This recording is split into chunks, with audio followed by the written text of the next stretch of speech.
क्या बात है काका, आज बने भारी ठला बैठे हस।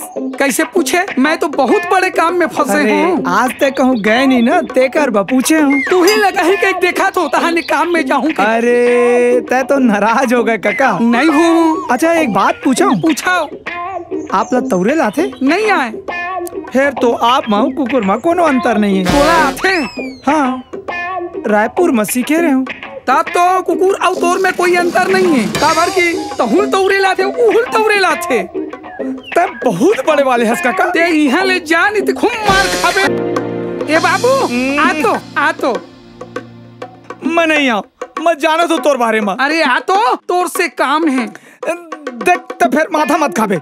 मैं कुकरी खात हूँ, कुकुर नहीं खाऊं। अरे यानी कि मैं कुकुर हूँ। अरे वैसे नहीं कहूँ। ते शहर में जाके काय करथस? कॉलेज जाता हूँ।